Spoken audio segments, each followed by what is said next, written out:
Joining me now is Antony Blinken, former Deputy National Security Advisor and now Foreign Policy Advisor to Joe Biden. And he's joining us from Washington. Tony Blinken, welcome to the program. Thanks, Christian. So this is a gathering legal and political storm, at the heart of which is the person you have worked for years and you continue to work for. So I guess let me start out by asking you what you make of what's been made public so far, of the congressional testimony this morning, and how you think this is playing politically rather than just in a matter of legal and national security first. Well, Christian, I think today was devastating because we now know that this was not just one phone call. We've had an ongoing campaign by the President of the United States to dig up dirt, discredited dirt, on his leading political rival, Joe Biden, and to put U.S. foreign policy at the service of his reelection. That's devastating. We have now a long pattern of misbehavior and tragically, an effort by the President to corrupt other agencies of government, the Justice Department, potentially the State Department, the National Security Council, all in service of his personal political gain. And so that's what's really come out today in the revelation of the whistleblower's report. And eventually that person presumably will testify. We'll hear more, but there's so many other individuals now who have been implicated in what's gone on, not just in this one phone call, but over many, many months. Tony Blinken, a lot of the characters who are certainly testifying today and who are involved in this, bringing this to a head, are in fact President Trump appointees. Today, the acting DNI was questioned by the House Intelligence Committee, and there is a back and forth that I want to play to you about the whistleblower, him or herself. Can we at least agree that the Inspector General made a sound conclusion that this whistleblower complaint was credible? That is correct. That is in the cover letter that's been provided to the committee. I believe that's also made public, the decision and the recommendation by the Inspector General that, in fact, the allegation was credible. And McGuire goes on to say that he believes the whistleblower followed the law every step of the way. Tell me about how, I guess Joe Biden, we know, in the Obama administration, was tasked with trying to clean up corruption and the abuse of power in the Ukraine during that investigation. But it's now a really dirty mess. It's sort of tarnished what Biden has been trying to do when he was vice president. How does that play? Well, I think it's a dirty mess for the President of the United States, brought on entirely by the President of the United States on himself. When he was vice president, you're right, Joe Biden was responsible for leading American and indeed international efforts to support Ukraine in the face of aggression from Russia. One important component of that was getting the Ukrainians to tackle something that was eating away at their country from within, and that was corruption. And that's exactly what the vice president did, leading an effort that was U.S. government policy, and it was also the policy of France, the United Kingdom, Germany, the European Union, the IMF, all of the supporters of Ukraine in the international system. Can you just walk us through then this connection between Vice President Biden, his son Hunter, obviously there's a connection's obvious there, but the fact that they're both involved in Ukraine around this, what has now become a scandal? Because obviously Vice President Biden went in there to try to clean things up, and it has devolved into this right now. Just give us the TikTok about the sort of interface between his son and the prosecutor and the vice president. Christian, you know, I'm really reluctant to get into any of this because this is exactly what President Trump is trying to do. He is trying to take discredited allegations, overwhelmingly discredited by virtually every major media organization, the New York Times, the Washington Post, Bloomberg, you name it. The Washington Post called these allegations bogus on their face. It said there is no there there, and that's because there is no there there. And the president's game is to raise these spurious allegations, dirt that has been totally discredited, and then force people to talk about it. So I'm not going to play that game.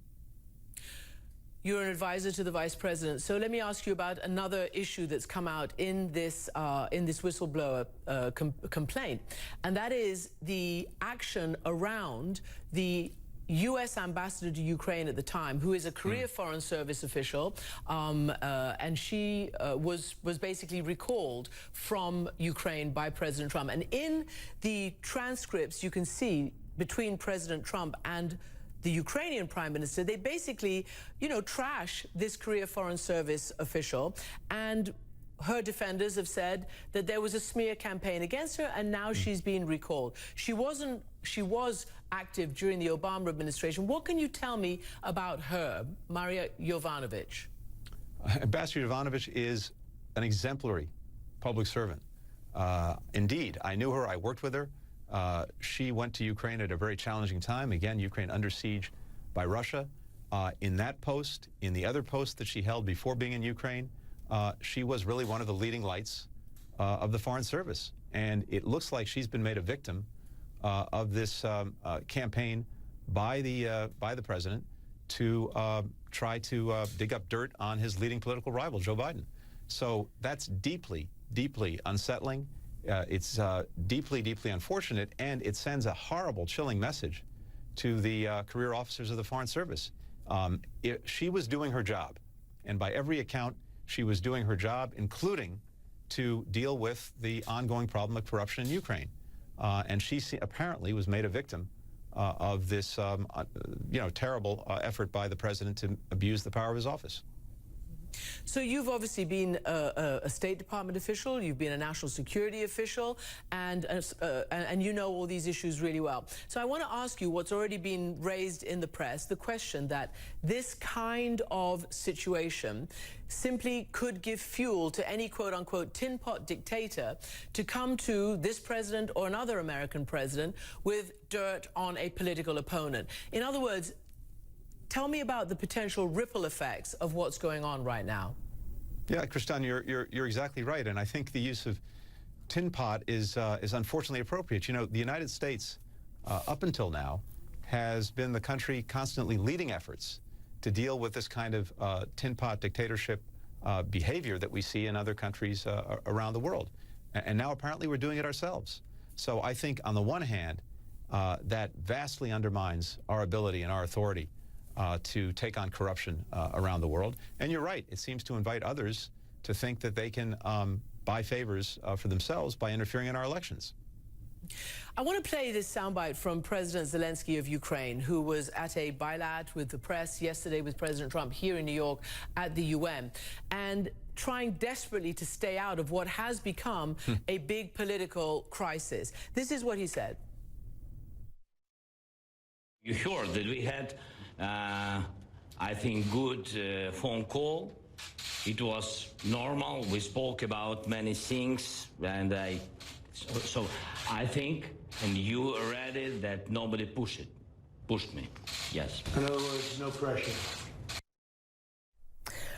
Tony, he also said, I'm sorry, but I don't want to be involved in democratic elections of the USA. He's basically saying, don't involve us. But you know, Ukraine is obviously involved, and there's so much about Ukraine that's vital to the United States, including this money, which certainly the Obama administration also, and weapons, defensive weapons, was given, taxpayers' money, approved by the Congress to fight off an active war by Russia.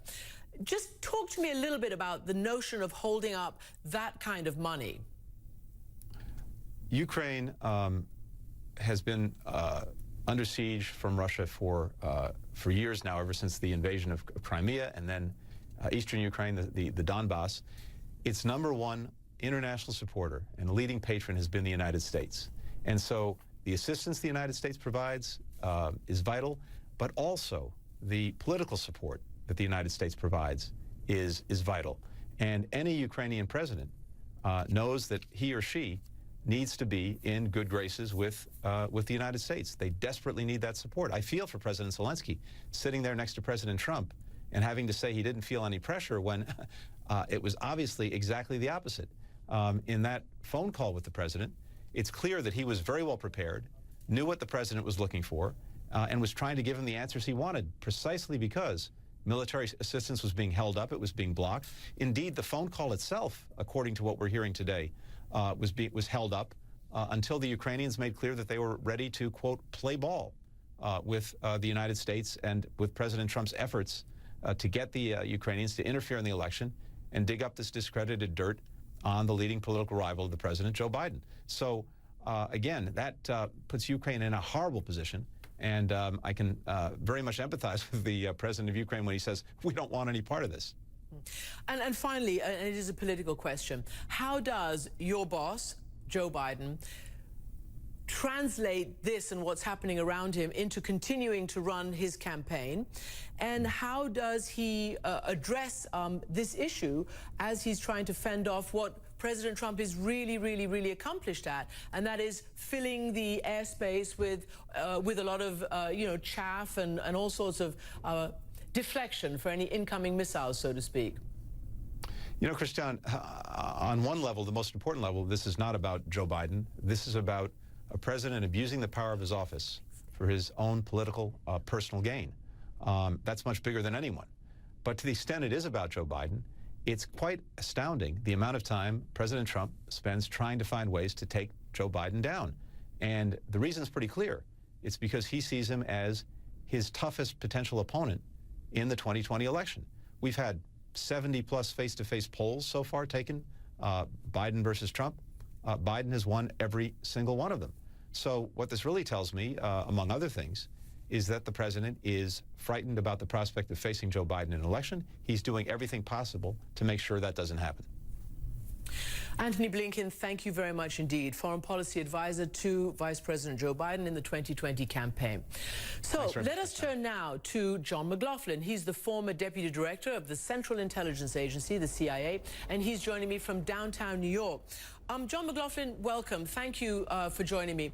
You've obviously been hearing and witnessing what's going on in Washington with the testimony of Maguire, the acting DNI. I know you weren't DNI, but you are acting CIA, and you've been very heavily involved in that. How would you have handled the whistleblower and the fallout from that if you were in that position?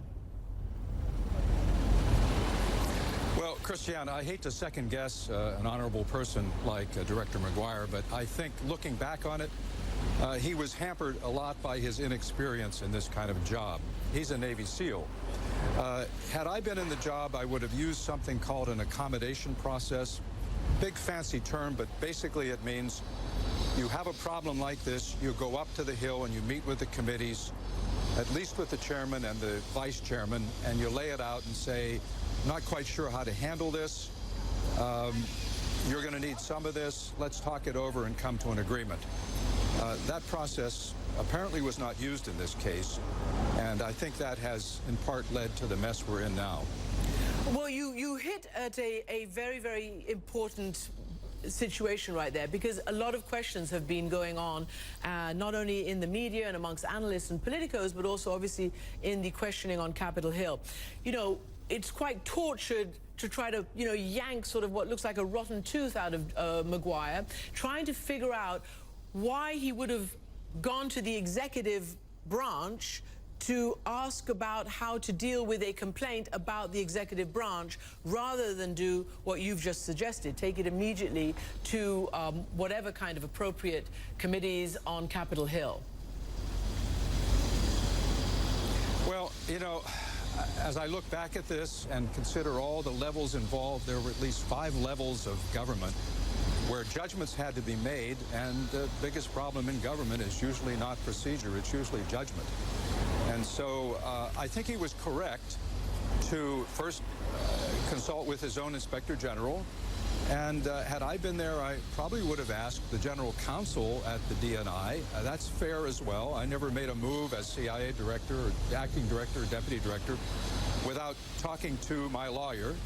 But then in the end, you as an individual have to make a judgment about what are the boundaries in which you've got to operate.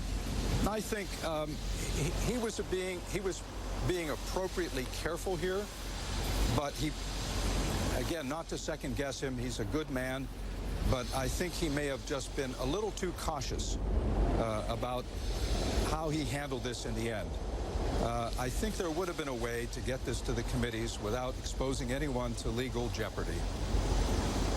John McLaughlin. McLaughlin, I just want to state that you are a career official in the intelligence community. You have worked under both Republican and Democratic presidents. So I just want to ask you whether you think, given what the whistleblower's redacted letter now shows, whether you think that there was an attempt, even after this call and you know, getting a heads up that this may be troublesome for the White House, to potentially cover it up.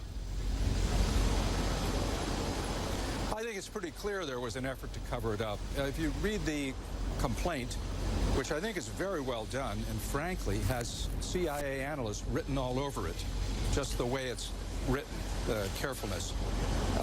It's pretty clear that there was an effort to cover it up. And in fact, one of the things that jumps out at you is the effort by people in the White House, assuming the complaint is correct, and I believe it is, to put this whole incident in a special compartmented channel under an official in the White House who is known as the Director of Intelligence Programs. That's a place where the most sensitive issues are handled. They're put into code word channels, which means that not everyone can see them and you have to have special access to look at them. And clearly that decision was made by a lot of people. And the other thing in the complaint, which is noteworthy, is the complainant here says this was not the only issue that was handled that way as people described it to him. So in a way, this whistleblower complaint is a roadmap, if you will, for further investigation. I mean, I could just list at least a dozen people whose testimony should be sought at this point. The other thing that jumps out at me is with so many people knowing about this, it's interesting, and I'm kind of proud to say this, it took a member of the intelligence community to step up and bring it forward. John McLaughlin, the acting DNI director, Maguire, did say that he believed the whistleblower had acted lawfully and that there wouldn't be any reprisals. Yes. Are you concerned that there might be reprisals? And just give me a few. You said I could think of a dozen people who should come forward and be questioned and get their testimony. Like who? Well, on the first point you raise, I have confidence in what Director Maguire said about his determination to protect the whistleblower from reprisals. I think I'll take that to the bank. He will do that. On the other hand, all the controversy about this will inevitably discourage whistleblowing in the government generally and perhaps in the intelligence community. And so efforts have to be made as this thing goes on to reaffirm the integrity of that process. So on the people who ought to be called for testimony, well, you know, obviously you start with Rudy Giuliani, and then you move on to, I think at some point, Attorney General Barr needs to step forward and explain why he did not recuse himself from this. A number of State Department officials, including some I know and think highly of and consider friends, such as the Special Representative for Ukraine, Ambassador Volker, who was somehow designated to go talk to the Ukrainians. One would want to know exactly what were his instructions for that discussion. You know, I don't have this in front of me, but yes, it wouldn't be hard to find, you know, a dozen people. Yes, and let's point out that you have come to talk to us from obviously meetings and other situations that you had in downtown Manhattan, so it's interesting to get your particular expertise. I want to read you just about 3 elements from the whistleblower report that we have pulled out. One of them is on national security risks. This whistleblower says, I am also concerned that these actions pose risks to U.S. national security and undermine the U.S. government's efforts to deter and counter foreign interference in U.S. elections. Given what happened in 2016 and that this seems to be an ongoing situation, expand on what that whistleblower was afraid of and how deep and serious it could be. Well, this is a little hard to parse in the whistleblower complaint without more careful reading, but it struck me as I went through it that he was recounting an effort by the president to have the Ukrainians look into servers in Ukraine that may have somehow been involved in whatever, that is, internet servers that may have been involved in whatever interference occurred in our election. that feels like an effort to divert attention from what was in the Mueller report, if you recall, of course, where Mueller documents that there was a sweeping effort by the Russians to interfere in our election. So that's point one. Point two, I think, is this muddles the whole issue of the Russian invasion of Ukraine and makes it harder, I think, for the Ukrainians to combat that, just the whole controversy about all of this, when in fact, I don't know what's in the whistleblower's mind here, but if I were trying to read it, I would be saying, it's very important that our number one priority in Ukraine be to assist them in repelling the Russian advances, because Ukraine, I had a member of the Ukrainian parliament once say to me, a young person who was fairly new, Ukraine is the only country that can change Russia. I think, Christian, with your experience, you'll know exactly what she was talking about.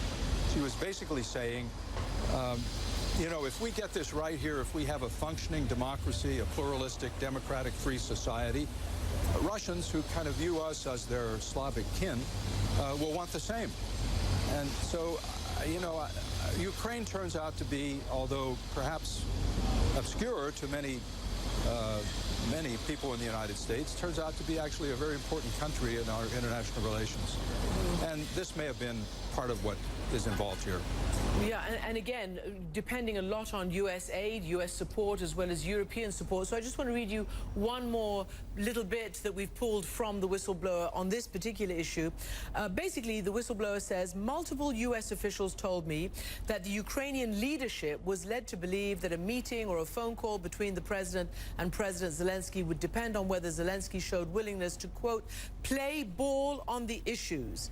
And we know that part of this complaint, and the reality is that aid was held up and then it was released. So tell me about the play ball on these issues. Well, again, you have to use the cliche. I think you have to connect the dots here. They're not explicitly connected, but the clear implication is that someone was saying, in order to get that aid, playing ball, just connecting the dots must mean then pursuing an investigation that would shed a bad light on Vice President Biden and perhaps his son. I mean, that's certainly what it looks like. To not see it that way requires almost a willful decision to not see it that way. And I guess it's going to take further testimony to bring that out explicitly if that is the case. So much more to be investigated and to come to the public sphere. Thank you so much indeed, John McLaughlin, for joining us this afternoon.